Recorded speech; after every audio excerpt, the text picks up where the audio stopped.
Ser Podcast. Las 8 de Hoy por Hoy en Ser Podcast. Hola, muy buenos días. El ciclo electoral que empieza el mes que viene en Extremadura tendrá una prueba de fuego poco después, cuando se celebren las elecciones en Andalucía, la comunidad más poblada de España y donde el PP gobierna con mayoría absoluta. Tocado por la crisis de los cribados, Juanma Moreno Bonilla aspira a mantener la distancia con Vox, y eso es lo que le ha pedido Feijóo este domingo en el Congreso, que ha revalidado el liderazgo de Moreno Bonilla en el PP andaluz. Feijóo pide concentrar el voto ante el auge en las encuestas de la extrema derecha. Ocurre que ese llamamiento de Núñez Feijóo se produce justo en la semana clave de las negociaciones para buscarle en la Comunidad Valenciana un sustituto a Carlos Mazón. Y ahí el PP está en manos de Vox, no solo por el nombre del próximo presidente de los valencianos, sino también y sobre todo por las políticas que pide a cambio. Sastre, buenos días. Buenos días, Barceló. Nada de carambolas. Solo hay un camino para que gobierne el PP. Y el camino para que gobierne el PP es votar al PP. No hay otro.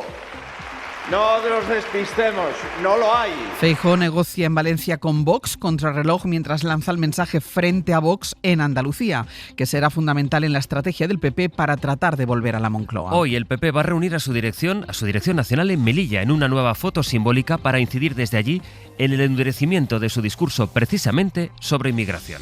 Hoy por Hoy Noticias. Ser Podcast. Y por eso hoy Andalucía nos recuerda algo esencial. Que se puede gobernar con serenidad y a la vez con ambición. Que se puede ser moderado y tener determinación. Que se puede ser firme sin caer en el fanatismo. Además de las críticas a Pedro Sánchez, este fue el mensaje de Feijóo en la clausura del Congreso del PP andaluz: poner como modelo a Juanma Moreno, que ha revalidado su liderazgo interno en plena polémica por la crisis de los cribados. David Junquera, buenos días. Buenos días, Ángels. Lo que ocurre es que eso contrasta con la realidad en la Comunidad Valenciana y en los territorios que tienen elecciones a la vista. Ya empiezan a ver con inquietud esas conversaciones en las que es Abascal quien pone las condiciones. Este ínterin valenciano, sin candidatos, sin aparentes movimientos negociadores, está revolviendo a los territorios populares, sobre todo a los que se asoman al abismo de las urnas. Aquí cada uno tiene su librillo sobre cómo afrontar este nuevo ajedrez con Vox. Hay voces que piden resolver de manera rápida y quitarse el peso de la forma más aséptica posible antes de centrarse en los comicios extremeños. Y otra versión, la de que ahora es el momento de dar un puñetazo encima de la mesa y dejar claro que no es Abascal quien le dicta el candidato y los pasos a dar al PP, para marcar impronta de cara al nuevo ciclo electoral. Si hay quórum en una cosa, si Vox pone muy difícil o imposible lo de Valencia, eso puede favorecer a la extremeña María Guardiola, cuya campaña tratará de resaltar la fuente de inestabilidad que supone depender de unos ultras que votan mucho con el Partido Socialista. Algo parecido dice Juanma Moreno. Deben saber que existe una confluencia populista que quiere convertir a Andalucía en un campo de batalla, de barro, de polarización.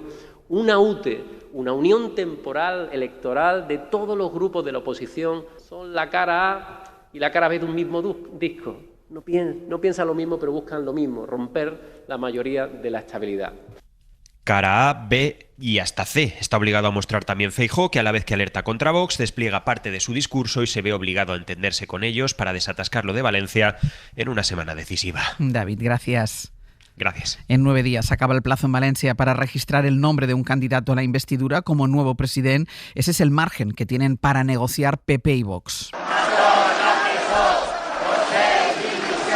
Y con la cuenta atrás en marcha, cientos de personas se volvieron a concentrar anoche en Valencia para pedir no solo la dimisión efectiva de Mazón, porque sigue siendo el presidente en funciones hasta que tenga un sustituto, sino también piden la dimisión de todo su gobierno. Rosa Álvarez preside una de las asociaciones de víctimas. Pedimos la dimisión de todo el Consell, que él no esté aforado, que deje el acta de diputado y, bueno, y como no, la prisión, que se ponga a disposición judicial y, bueno, ya que evidentemente que diga, ¿no?, que diga el juez o la jueza. Pero bueno, nuestra finalidad es que él acabe en prisión, claro que sí, por 229 homicidios imprudentes. Mazón, que comparece mañana por la tarde en la Comisión de Investigación de la DANA de les Corts Valencianes. Y mientras en las capitales andaluzas...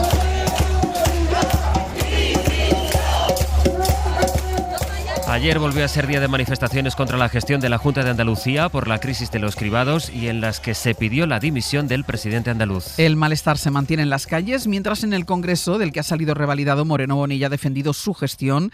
Sevilla, Elena Carazo, buenos días. Buenos días, sí. Miles de personas salieron a la calle en las 8 capitales andaluzas, unas 56.000 en total, según los datos de la Policía Nacional, convocados por las Mareas Blancas y los sindicatos Comisiones Obreras y UGT. Tengo una demora de 15 días, un atasco en las pruebas diagnósticas cada vez más grande, te han puesto las pilas en las mamografías, pero han dejado parado todos los demás. Nuestro lema es queremos morir de vieja, no de cáncer, por eso peleamos por una sanidad pública. Mientras Juan Manuel Moreno clausuraba en el Palacio de Congresos de Sevilla el Congreso Regional de su partido y acusaba a la oposición de meter miedo mintiendo con el gran cuento, decía, de la privatización de la sanidad y los servicios públicos. Siguen con el mismo cuento que yo ya empezaba a escuchar cuando tenía pantalones cortos. Decían que íbamos a quitar las pensiones, decían que íbamos a quitar la sanidad, decían que iban a quitar la salud, siempre metiendo miedo a la sociedad.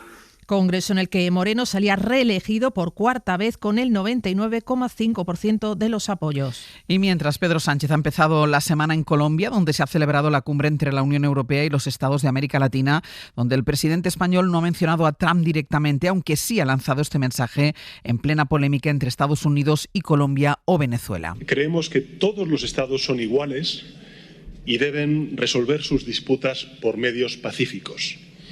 Porque solo un sistema internacional basado en reglas va a permitir responder a los grandes desafíos transnacionales, desde la emergencia climática que sufrimos ambos continentes hasta el crimen organizado. Para el Gobierno esta va a volver a ser una semana marcada por el juicio al fiscal general y también por las leyes que se votan en el Congreso, que van a ser las últimas que ha dicho Junts que votará a favor. A partir de ahí ya el partido de Puigdemont piensa oponerse a cualquier cosa para propiciar un bloqueo legislativo que en la Moncloa intentan minimizar. Sin embargo, admiten el impacto que eso va a tener en una legislatura que quieren llevar sí o sí hasta 2027. Enviado especial de la SER a Colombia, Guillermo Lerma, buenos días. ¿Qué tal? Buenos días. En público el Gobierno intenta dar normalidad a la posición de Junts, pero en privado en el Ejecutivo reconocen que la ruptura anunciada por los independentistas necesariamente va a tener consecuencias. En el corto plazo, la Moncloa asume que habrá que ajustar el calendario legislativo para llevar a la Cámara solo los textos que ya tienen garantizada una mayoría suficiente. Es lo que van a hacer, por ejemplo, esta misma semana en el Congreso, donde se van a votar 2 leyes que ya cuentan con el sí de los 7 diputados de Puigdemont. El PSOE va a sortear así la imagen de bloqueo que pregona Junts. De hecho, en el Ejecutivo confían en que en la práctica los efectos de esa decisión no se perciban hasta el inicio del año que viene. Diciembre será un mes casi sin plenos por el adelanto electoral en Extremadura y enero es inhábil, así que en el equipo del presidente dan por hecho que el debate durante los próximos meses estará más focalizado en las negociaciones entre PP y Vox que en su cada vez más acuciante debilidad parlamentaria. Hoy no hay juicio al fiscal general. Las sesiones se retoman mañana y será el miércoles cuando declare el propio Álvaro García Ortiz. Pedro Jiménez. El juicio contra el fiscal general entra en su segunda y última semana con varias citas clave. La primera este martes, testifical del periodista de la SER, que fue el primer medio en publicar el contenido del correo en el que el novio de Ayuso reconocía que ciertamente se han cometido 2 delitos fiscales. La acusación sostiene que fue Álvaro García Ortiz quien lo filtró. Al testimonio de Miguel Ángel Campos, que ya declaró que vio esa confesión horas antes de que la tuviera García Ortiz, se le sumarán el de otros 5 periodistas que también manejaron antes ese contenido. El miércoles será el día más intenso. El tribunal escuchará al acusado, pero también desfilarán por el Supremo los agentes de la UCO que registraron durante más de 10 horas los despachos del fiscal general y de la fiscal provincial. Tendrán que explicar por qué atribuyeron a Álvaro García Ortiz en sus informes un papel preeminente en la filtración y le acusaron de borrar su móvil cuando el alto tribunal le abrió la investigación. Las 8 de Hoy por Hoy en SER Podcast. Cuenta esta mañana el diario El País que el Vaticano está investigando al actual obispo de Cádiz y Ceuta, Rafael Zornoza, por una presunta agresión sexual a un menor. La víctima denuncia que en los 90 Zornoza le agredió de manera continuada cuando era sacerdote en Getafe. Mariola Lourido, buenos días. Buenos días, Ángeles. La primera vez, al menos que se sepa, que un obispo español está siendo investigado dentro de la propia Iglesia por pederastia. Y es la primera vez que afecta a un miembro de la cúpula de la Conferencia Episcopal. Forma parte del plenario y ha tenido además algún cargo relevante. La víctima lo denunció este verano, lo acusa de haber abusado de él de los 14 años hasta los 21, cuando Rafael Zornoza era director del seminario en Getafe. Cuenta que se le metía en la cama para realizarle tocamientos en sus partes íntimas, caricias y besos en la boca. Relata también que le confesó su homosexualidad y Zornoza lo llevó a terapia de conversión, lo manipulaba. Cuando le dijo que aquello no estaba bien, le contestó que era una amistad íntima. No fue consciente de que era víctima de agresión sexual hasta más tarde, en las sesiones con el psicólogo. En una reunión este año, el actual obispo de Cádiz le reconoció los abusos y le dijo que nunca fue su intención. No denunció entonces porque sentía parálisis. Lo hace ahora para que la Iglesia tome medidas. Mariola, gracias. A ti, hasta luego. Hoy por hoy noticias. Ser Podcast. Hay principio de acuerdo entre demócratas y republicanos para que en Estados Unidos acabe el cierre de gobierno más largo de los que ha habido nunca. Ha durado 40 días. Los efectos se han notado en los servicios públicos y especialmente en los aeropuertos, con miles de vuelos cancelados. Washington, Sara Canals, buenos días. Buenos días. Tras un fin de semana de intensas negociaciones, el Senado ha alcanzado un principio de acuerdo para financiar el gobierno. Estamos muy cerca de alcanzar un acuerdo, celebraba ayer el presidente Donald Trump al llegar a la Casa Blanca. Se trata, eso sí, de un acuerdo presupuestario temporal que permitiría reabrir el gobierno y que a partir de hoy tendrá que aprobar la Cámara de Representantes. Mientras tanto, a falta de ratificar el final de este cierre, la indignación y el caos en los aeropuertos continúa, con miles de cancelaciones y retrasos acumulándose ya por cuarto día consecutivo y con el 6% del espacio aéreo cerrado por la escasez de controladores aéreos. Con la ausencia de Estados Unidos y de China, empieza hoy en Brasil la cumbre del clima. No estarán, por tanto, las dos grandes potencias del mundo, que son dos de los 5 países grandes emisores de gases que producen efecto invernadero. Donald Trump se desmarca de la cumbre. La Casa Blanca tampoco va a enviar a altos cargos en su lugar a poco más de un mes para que Estados Unidos abandone ya oficialmente el Acuerdo Climático de París, del que se cumplen 10 años. Rusia e India han enviado delegaciones menores a Brasil, mientras que la Unión Europea intenta reactivar el compromiso contra el cambio climático, pero vuelve a pasar lo que ya hemos visto en otras cumbres, que todo queda en propósitos si ya de entrada hay tantas ausencias. Javier Ruiz Martínez. La mayoría de países acuden convencidos de que hay que actuar. Quiero dirigirme a quienes sí creen en la ciencia. Quiero decirles que pueden contar con España. Pero la cumbre tiene que ser más que palabras. Hay una brecha de ambición entre lo que estamos haciendo, lo que tendríamos que hacer para poder llegar al objetivo del Acuerdo de París. Es Sofía Fernández, activista de Ecolojóvenes. Más veterana es Lorenz Tubiana, de la Fundación Europea del Clima. Dice que con la ausencia de Trump, todo el mundo mira a Europa. Cualquier señal de duda, dice, se entenderá como que no somos capaces de conseguirlo. Por eso, Eva Saldaña, Greenpeace. Queremos un acuerdo con una fecha definitiva de una vez por todas para el abandono de los combustibles fósiles. O Javier Andaluz, ecologistas. Aquellos que han generado la situación en la que estamos, mayoritariamente empresas y grandes transnacionales, deben de responder económicamente los daños causados. ¿Están de acuerdo con Lula? Tiene que ser una cumbre de verdad. Hoy por hoy noticias. Ser Podcast. Desde hoy, los ganaderos de casi 2.000 municipios tienen que guardar a sus gallinas en espacios cerrados sin contacto entre ellas ni con otras aves silvestres. Es la medida que les ha impuesto el Ministerio de Agricultura para intentar evitar la expansión de la gripe aviar.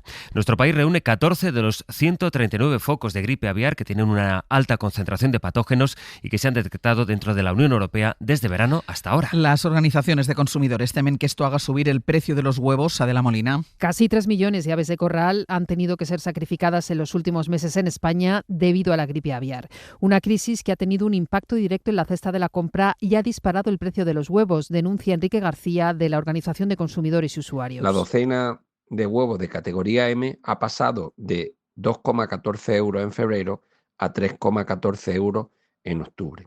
Esto supone una subida en solo 6 meses del 50%. La organización reclama actuaciones que amortigüen esta subida, que aún puede empeorar si la enfermedad se sigue expandiendo, y aumentar la vigilancia para evitar la especulación. Agricultura ha decidido de momento reforzar las medidas ante el aumento de casos, el paso de aves migratorias que pueden transmitir la enfermedad y la bajada de las temperaturas. Hay 2.000 municipios afectados en los que las aves de corral deberán estar confinadas desde hoy. La mayoría están en Castilla y León, Andalucía y la Comunidad Valenciana. Los alumnos de universidades privadas se encuentran encuentran trabajo antes y cobran casi 4.000 euros más al año que los titulados en las públicas. Eso sucede justo en las primeras etapas, un año después de graduarse. Laura Gutiérrez. Sí, son datos de un estudio de la Fundación Conocimiento y Desarrollo. El informe muestra que la tasa de afiliación a la Seguridad Social, un año después de acabar los estudios, es del 57% en el caso de los alumnos de universidades privadas, frente al 48% de las públicas. Una ventaja que desaparece pasado el tiempo. 4 años después de titularse, los que han estudiado en la pública tienen una tasa superior de empleabilidad, 76%, frente al 74% de la privada, y también un mayor porcentaje de contratos indefinidos. Sin embargo, cobran menos. A los 4 años de haberse graduado, los titulados en las privadas perciben casi 34.000 euros frente a los 30.429 de los graduados de las públicas. Ángela Mediavilla es responsable de la Fundación CID. Según este estudio, hay un mayor porcentaje de titulados en las públicas trabajando en puestos de categoría inferior, 40% frente al 30% de los titulados en las privadas. Además, hay el doble de titulados en la privada que trabajan como autónomos, un 12%. Y además el director general de la BBC ha dimitido después de que lo acusaran de parcialidad por la emisión de un reportaje sobre Donald Trump. En él, Trump hablaba de luchar en el Capitolio en las horas que precedieron a su asalto en 2021, pero en realidad nunca lo dijo como se mostraba en la cinta. El documental pegó 2 momentos distintos de sus declaraciones. Desde ayer, y hay que decir que esta misma mañana, la BBC sigue ofreciendo información de la crisis interna que afecta a la corporación. Para no perderte ningún episodio, síguenos en la aplicación o la web de la SER, Podium Podcast o tu plataforma de audio favorita.